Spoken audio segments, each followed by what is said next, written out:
नमस्कार, आप सभी को इजी टेक अकेडमी के डिजिटल प्लेटफॉर्म पर आप सभी का स्वागत है। बात करते हैं विज्ञान के क्वेश्चनों की। आज का टॉपिक है प्रकाश का अपवर्तन यानी कि रिफ्लेक्शन ऑफ लाइट से रिलेटेड एग्जाम में जो क्वेश्चन आए उन सभी क्वेश्चनों की बात करेंगे और ये टॉपिक बहुत इंपॉर्टेंट है। यानी कि रेलवे से रिलेटेड डी ग्रुप हुआ, एनटीपीसी हुआ, टेक्नीशियन हुआ, लोको पायलट हुआ या आरआरबी जेई हुआ, सीनियर सेक्शन हुआ, एसआई हुआ, आरपीएफ हुआ या अदर एग्जाम से रिलेटेड जैसे सीईटी हुआ, राजस्थान सीईटी हुआ, राजस्थान पुलिस हुआ, दिल्ली पुलिस हुआ या ग्राम सेवक पटवारी, सभी एग्जाम से रिलेटेड अपवर्तन से रिलेटेड क्वेश्चन पूछे जाते हैं। इन सभी का कंसेप्ट क्लियर करते हुए चलेंगे। तो फर्स्ट क्वेश्चन है आपके पास में। फर्स्ट क्वेश्चन क्या कहता है? फर्स्ट क्वेश्चन कहता है कि सफेद प्रकाश वह घटक है जिसका अपवर्तनांक अधिकतम होता है, वह रंग का होता है। कौन से रंग का होता है भाई? सबसे अधिक अपवर्तनांक किसका होगा? अपवर्तनांक यानी कि सबसे अधिक म्यू किसका होगा? जिसका तरंग दैर्घ्य कम होगा उसका अपवर्तनांक क्या होगा? अधिक होगा। यानी कि सबसे ज्यादा किसका होता है? बैंगनी का। उसके बाद में क्या होता है? इंडिको का। फिर किसका होता है? ब्लू का। उसके बाद में होता है ग्रीन, येलो और उसके बाद में ऑरेंज और रेड। तो यहाँ पे सबसे अधिक म्यू का मान होगा और यहाँ पे रेड का सबसे कम म्यू का मान होगा। यानी कि अपवर्तनांक, इस म्यू को अपवर्तनांक कहते हैं। ठीक है। और यहाँ पे इसका ये कलर है हमारे पास में बैंगनी कलर है और ये कलर है हमारे पास में लाल कलर है यानी कि रेड कलर है। इस ये क्लास में पहले भी बता चुके हैं। तो यहाँ से इस क्वेश्चन से रिलेटेड देखें तो इसका तरंग दैर्घ्य, बैंगनी का तरंग दैर्घ्य क्या है? बैंगनी रंग का तरंग दैर्घ्य क्या है? कम है। यानी कि लैम्डा का मान क्या है? कम है। तो इसका अपवर्तनांक क्या होगा?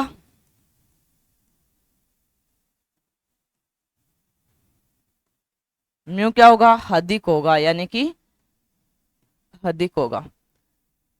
ध्यान रखना, जिस भी रंग का तरंग दैर्घ्य अधिक होगा उसका अपवर्तनांक का मान कम होगा और जिसका भी तरंग दैर्घ्य कम होगा उसका अपवर्तनांक का मान क्या होगा? ज्यादा होगा। तो यहाँ पे रेड का क्या हो जाएगा? सबसे ज्यादा। तरंग दैर्घ्य क्या है? सबसे ज्यादा है। लैम्डा क्या है? ज्यादा है। तो म्यू यहाँ पे क्या हो जाएगा? कम हो जाएगा अपवर्तनांक। तो इसका राइट आंसर कौन सा है? रेड। रेड नहीं होगा भाई, क्योंकि अपवर्तनांक गुणांक क्या होगा? यहाँ पे म्यू क्या होगा? कम होगा और लैम्डा क्या होगा? अधिक होगा। तरंग दैर्घ्य सबसे अधिक होता है लाल कलर का। पीला भी नहीं होगा। राइट आंसर है सी और हरा भी नहीं होगा। तो इसका राइट आंसर कौन सा होगा? बैंगनी।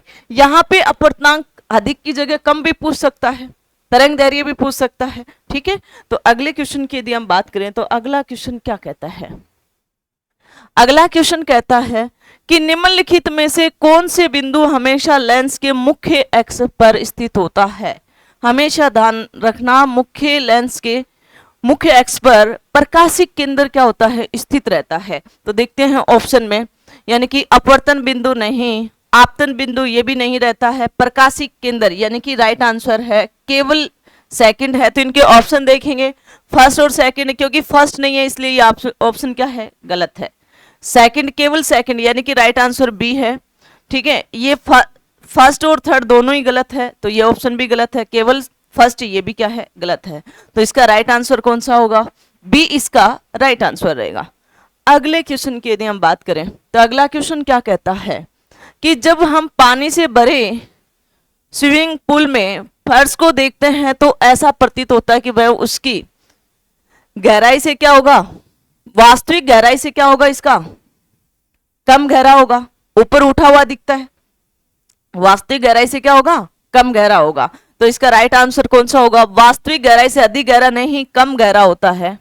यानी कि ये गलत आंसर है। वास्तविक चौड़ाई से अधिक चौड़ाई चौड़ा नहीं, वास्तविक चौड़ाई से कम चौड़ा नहीं, वास्तविक गहराई से कम गहरा, यानी कि राइट आंसर है डी इसका राइट आंसर है।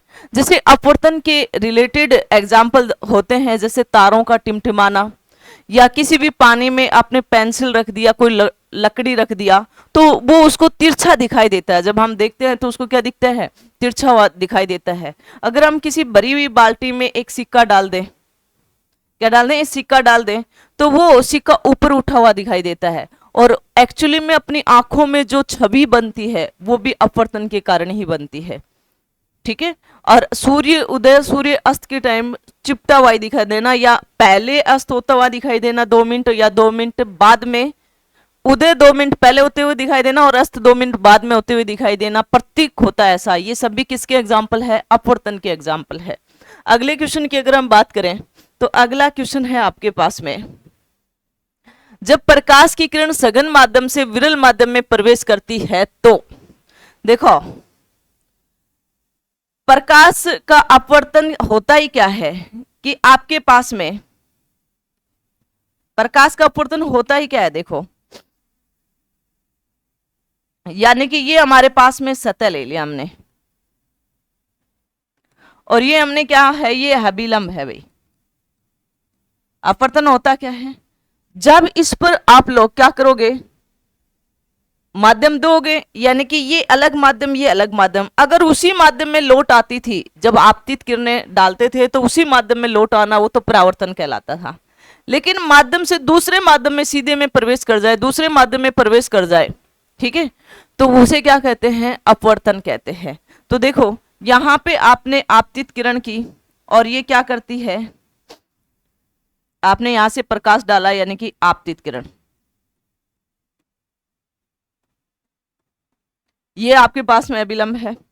अगर ये मेरे पास में सघन माध्यम है,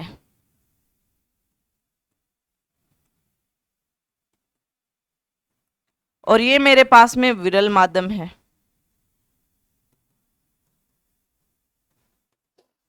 तो सघन माध्यम से आप विरल माध्यम में जाओगे तो ये जो प्रकाश की किरण डाली ये अभिलंब से क्या जाएगी? दूर होती जाएगी।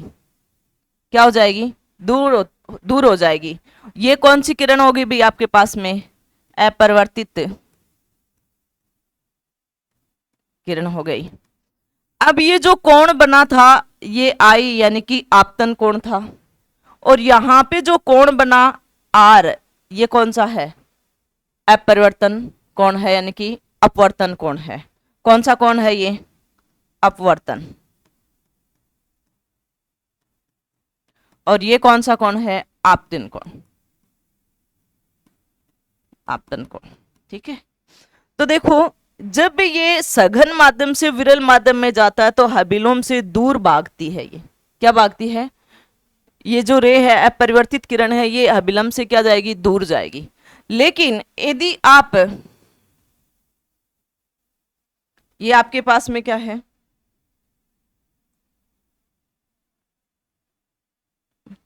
ये आपके पास में सतह है, यहां से आपने अभिलंब, ये आपके पास में क्या है? अभिलंब है, नॉर्मल है। अगर आपने ये विरल माध्यम ले लिया, विरल माध्यम मतलब वायु ले लिया, और सघन में आप कांच ले लो, यहाँ पे कांच ले लो आप, और यहाँ पे क्या ले लो? वायु ले लो। अब ये विरल माध्यम से आप आपतित किरण करते हो, विरल माध्यम से क्या करते हो? आपतित करते हो, तो ये जो माध्यम में प्रवेश करेगी ये M1 माध्यम है, और ये कौन सा है? M2 है। M2 में प्रवेश करेगी तो ये अभिलंब की ओर झुकेगी, यानी कि ये R कोण है और ये कौन सा है? I कोण है। इस कंडीशन में I क्या रहेगा? ज्यादा, और R क्या रह जाएगा? कम। और इस कंडीशन में I क्या रहेगा? कम, और R क्या हो जाएगा? ज्यादा। यानी कि ये अभिलंब से क्या जाएगा भाई आपके पास में? नजदीक आएगी। यानी कि ये विरल माध्यम से आप किस में गए? सघन माध्यम में गए। किस में गए? सघन माध्यम में। और ये घटनाएं क्या कहलाती है? प्रकाश का अपवर्तन कहलाती है। यानी कि ये हमारे पास में कौन सी किरण है? आपतित किरण है। ये हमारे पास में कौन सी किरण है? ये आपतित किरण है। ये आपतन कोण है। और ये हमारे पास में कौन सी है भाई?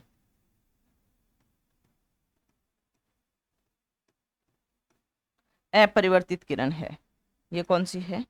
अपरिवर्तित किरण है।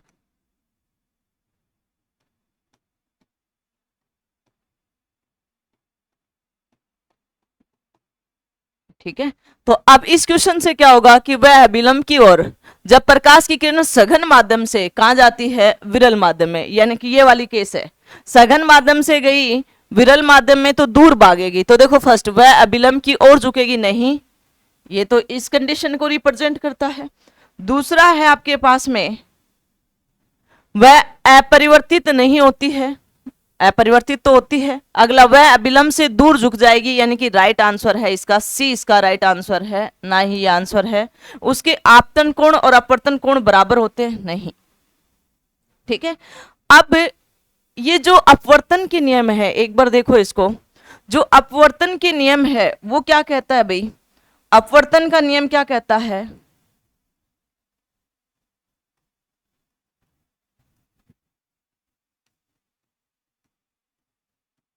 नियम अपवर्तन का नियम ये कहता है कि इस पर आपतित किरण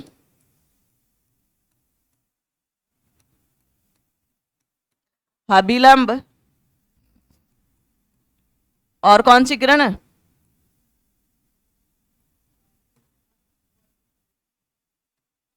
अपवर्तित किरण, तीनों एक ही तल में होते हैं, एक ही किस में होते हैं, तल में होते हैं, ठीक है। अब इसने क्या बोला भाई, अगर आपके पास सेकंड, अगर आपतन कोण की जया, जया मतलब साइन, आपतन कोण की जया यानी कि साइन आई और अपवर्तन कोण की जया यानी कि आर का अनुपात अपवर्तनांक के बराबर होता है, यानी कि यहाँ पे म्यू ले लें, किसके बराबर हुआ, अपवर्तनांक, अपवर्तनांक गुणांक के बराबर हो गया, अपवर्तनांक के बराबर हो गया। और इस नियम को ही क्या कहते हैं, सन्नेल का नियम,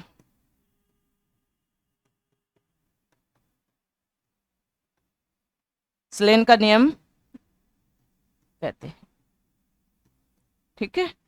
अगली अगर आपसे पूछे कि अपवर्तन से रिलेटिव एग्जाम्पल, जैसे तारों का टिमटिमाना, किसी पानी में पेंसिल या लकड़ी का गिरा हुआ तिरछा दिखाई देना, या बाल्टी में सिक्का डालने पर वो ऊपर उठा हुआ दिखाई देना, ये सभी एग्जाम्पल किसके हैं, अपवर्तन के हैं। तो अगले क्वेश्चन की यदि हम बात करें तो अगला क्वेश्चन क्या कहता है आपको, अगला क्वेश्चन कहता है सूर्य से आने वाली किरणें वायुमंडल द्वारा अपरिवर्तित होती है, तो इसके कारण आभासी सूर्यास्त वास्तविक सूर्यास्त से लगभग होता है, यानी कि 2 मिनट बाद में होगा। लगभग कितना होगा भाई आपके पास में, 2 मिनट बाद में होगा। लगभग कितना होगा भाई, यानी कि 2 मिनट बाद में होगा। तो इसका राइट आंसर कौन सा होगा, 2 मिनट पहले, पहले नहीं होगा बाद में होगा, 1 मिनट पहले ये भी नहीं होगा, 1 मिनट बाद में ये भी नहीं होगा, लगभग 2 मिनट बाद में होगा। तो राइट आंसर कौन सा होगा, डी इसका राइट आंसर रहेगा। अगले क्वेश्चन की अगर हम बात करें तो अगला क्वेश्चन है आपके पास में कि दो माध्यम में पृथक करने वाले इंटरफेस पर आपतित एक प्रकाश की किरणें का मार्ग नीचे दिए गए चित्र में दर्शाया गया है। माध्यम ए के सापेक्ष माध्यम बी का अपवर्तनांक के बराबर होगा। आपको पता है मीडियम ये है, ये आपके पास में बना दिया भाई, आपके पास में ये मीडियम है, मीडियम 1 मीडियम 2 या विलंब है।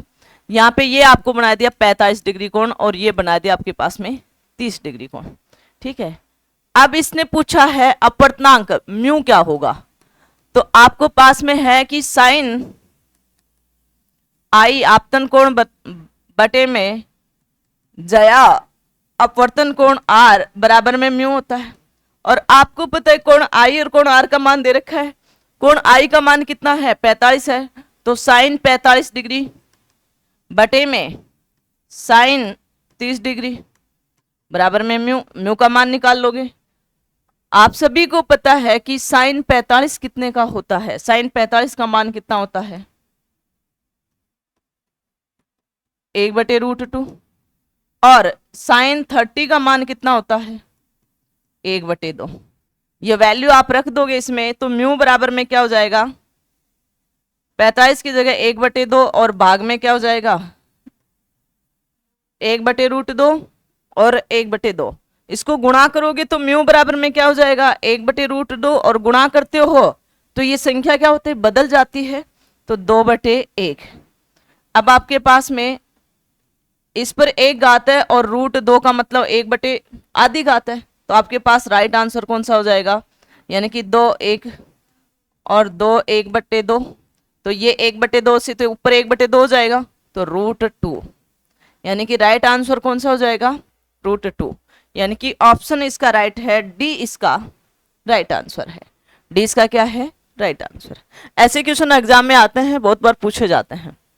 अगले क्वेश्चन की यदि हम बात करें तो अगला क्वेश्चन क्या कहता है, जब प्रकाश अभिलंब के अनुदिश आपतित होता है और हवा से होते हुए जल में प्रवेश करता है तो प्रकाश की दिशा, ऐसी कंडीशन में कभी भी प्रकाश अनुदिश हो रहा है तो कभी भी दिशा क्या नहीं होती है, परिवर्तित नहीं होती है। तो देखो इसके ऑप्शन देखते हैं। जल में प्रवेश करने से पहले बदल जाएगी, नहीं, गलत बात है, नहीं बदलेगी बिल्कुल भी।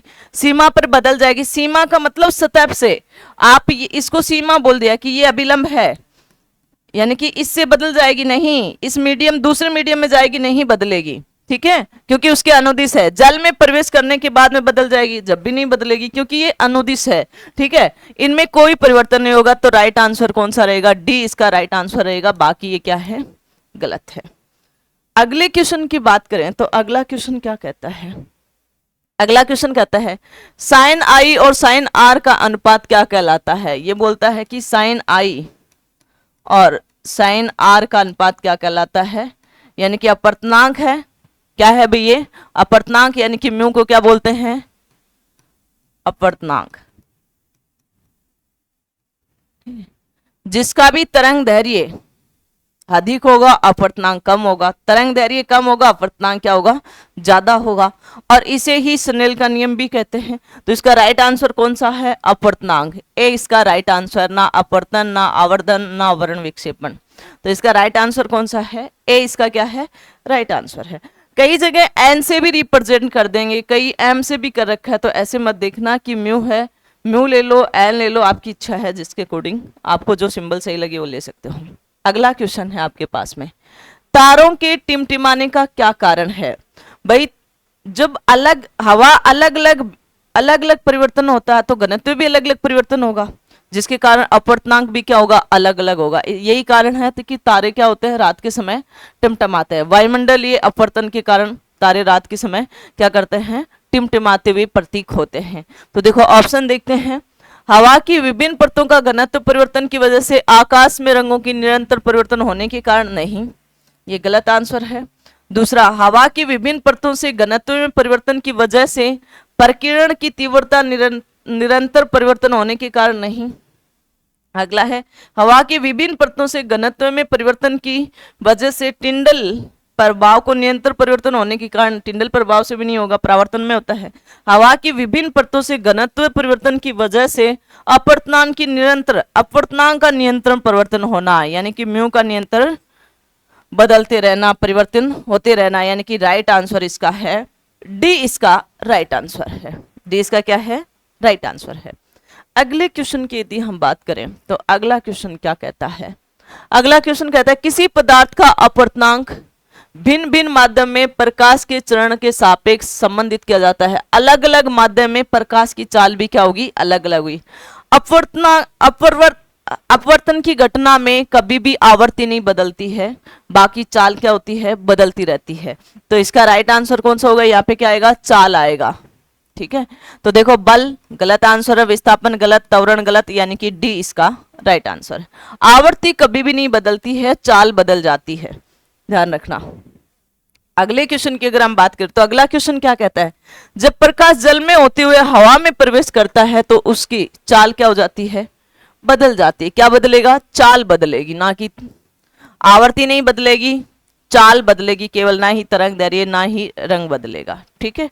तो इसका राइट आंसर कौन सा रहेगा, बी इसका राइट आंसर रहेगा।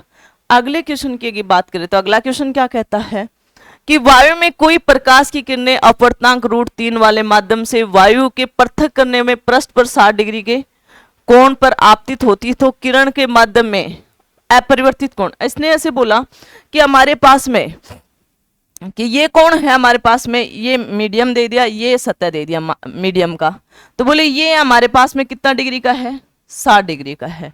कोण आपतित होती है तो किरण के माध्यम में कोण अपरिवर्तित, यानी कि ये आर कोण पूछा गया है, आई का मान दे दिया और म्यू का मान भी दे रखा है। तो म्यू बराबर में अपवर्तनांक है यानी कि साइन आई बटे साइन आर।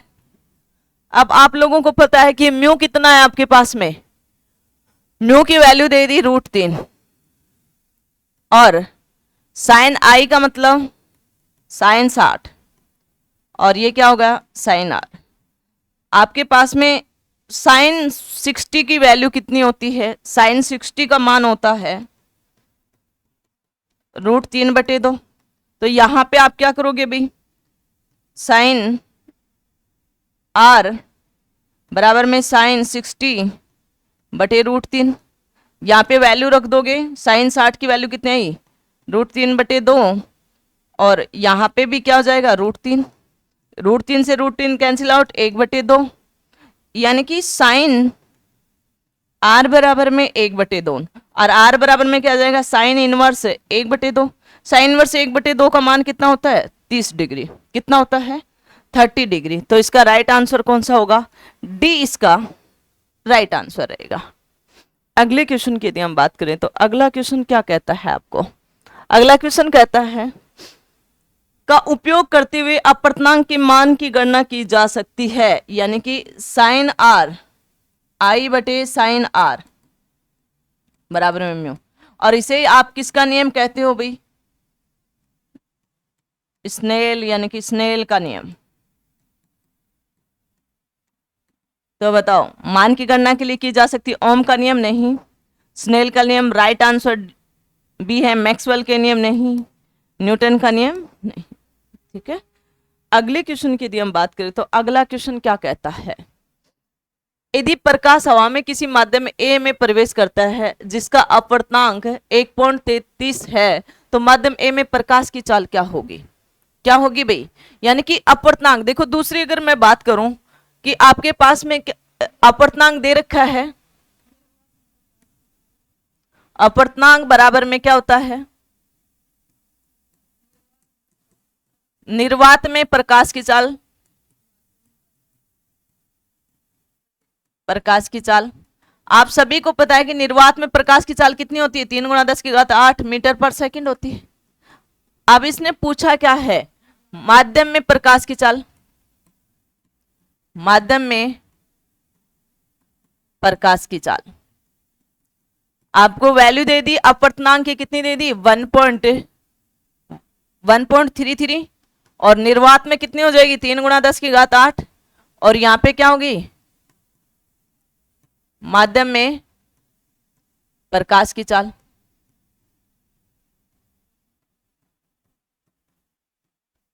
देखो वज्र गुणा कर लोगे इसका तो क्या हो गया माध्यम में प्रकाश की चाल,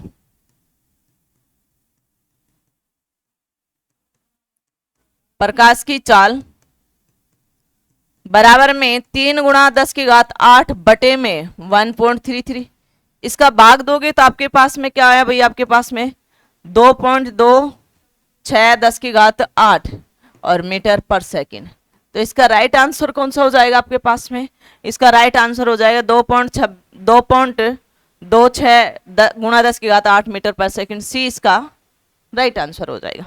अगले क्वेश्चन की अगर हम बात करें तो अगला क्वेश्चन क्या कहता है आपको, अगला क्वेश्चन कहता है कि जब प्रकाश एक माध्यम से दूसरे माध्यम में प्रवेश करता है तो, जब प्रकाश एक माध्यम से दूसरे माध्यम में प्रवेश करता है, यह अभिलंब है, ये क्या है आपतित किरण है और ये क्या होगी अपरिवर्तित किरणें होगी, ये अभिलंब हो गया। एक माध्यम से दूसरे माध्यम में क्या कर रहा है मीडियम 1 से मीडियम 2 में क्या कर रहा है प्रवेश कर रहा है। वो सघन माध्यम भी हो सकता है, विरल भी हो सकता है, माध्य सघन सघन भी हो सकता है, विरल विरल भी हो सकता है, सघन विरल भी हो सकता है, विरल सघन भी हो सकता है। ठीक है, तो प्रवेश करती है तो देखो यहाँ पे इसकी आपतित किरण और अपरिवर्तित किरण और अभिलंब तीनों एक ही तल पर हैं। परावर्तन और अपवर्तन में बस इतना सा अंतर है, परावर्तन में उसकी सतह से टकराकर वापस चली जाती है, अपवर्तन में दूसरे माध्यम में प्रवेश कर जाती है, बस इतना अंतर है। ठीक है, अगली अगर हम बात करिए तीनों किसमें होंगे एक ही तल में। देखो आपतित किरण, आपतन बिंदु, अभिलंब, परावर्तित किरण, परावर्तित नहीं होगा अपरिवर्तित किरण होगा, तो ये आंसर क्या है गलत है, इसका एक ही तल पर होता है। दूसरा आपतित किरण, आपतन बिंदु, देखो मैं पहले लिख देती हूं, ये आपके पास में है आपतित किरण, और ये आपके पास में है अभिलंब, और ये आपके पास में जो बिंदु गया है ये क्या है, अपवर्तित, अपवर्तित किरण, और इसको आपतन बिंदु बोलते हैं। इसको क्या बोलते हैं, आपतन बिंदु। इस पॉइंट को क्या बोलोगे, आपतन बिंदु। ये तीनों एक ही तल में, ये सभी किस में है, एक ही तल में है। तो देखो फर्स्ट ऑप्शन गलत था। दूसरा, आपतित किरण आपतन बिंदु पर अभिलंब निर्गित किरण, निर्गित नहीं है यानी कि अपरिवर्तित किरण आएगी। सभी अलग अलग तल पर होते नहीं, एक ही तल पर होते हैं, तो ये ऑप्शन भी क्या है, गलत है। अगला क्वेश्चन, आपतित किरण आपतन बिंदु पर अभिलंब तथा परावर्तित किरण, परावर्तित नहीं आएगा, यहाँ पे अपवर्तन किरण आएगी। तो दो तलों में होता है, दो में नहीं होता, एक ही तल में होता है, ये ऑप्शन भी क्या है, गलत है। अगला, आपतित किरण आपतन बिंदु अभिलंब और अपरिवर्तित किरणों सभी एक ही तल में होते हैं, तो इसका राइट आंसर कौन सा है, डी, यानी कि सभी किस में है, एक ही तल में है। सभी किस में है भाई, एक ही तल में है, तो राइट आंसर इसका डी, इसका राइट आंसर है।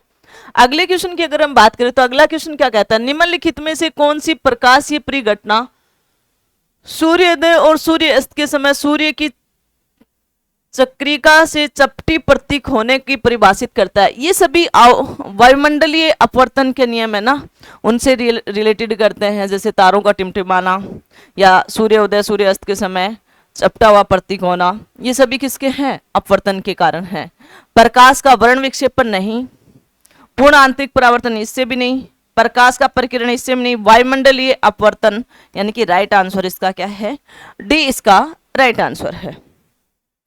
अगले क्वेश्चन की यदि हम बात करें तो अगला क्वेश्चन क्या कहता है, आग के ऊपर उठने वाली गर्म हवाओं को विक्षुब्ध प्रवाह में दिखाई देने वाले पिंडों की यादृच्छिक दुलमुल गति को निम्नलिखित में से किस घटना द्वारा परिभाषित किया जाता है। यादृच्छिक का मतलब होता है टेढ़ी मेढ़ी, इस प्रकार की गतियां, ठीक है, इस प्रकार की जो गति होती है वो कौन सी होती है, यादृच्छिक गति होती है। तो ये भी किसके लिए होती है, अपवर्तन के कारण होते हैं, वायुमंडलीय अपवर्तन के कारण होता है। तो प्रकाश का परिकिरण इसके लिए नहीं होता है, पूर्ण आंतरिक परावर्तन इसके लिए भी नहीं, वायुमंडलीय अपवर्तन राइट आंसर सी है, प्रकाश का वर्ण विक्षेपण इससे भी नहीं है। तो इसका राइट आंसर कौन सा है, सी इसका राइट आंसर है। तो इसी के साथ प्लीज चैनल को लाइक शेयर सब्सक्राइब करना और अपने दोस्तों से भी करवाना। जय हिंद, जय भारत।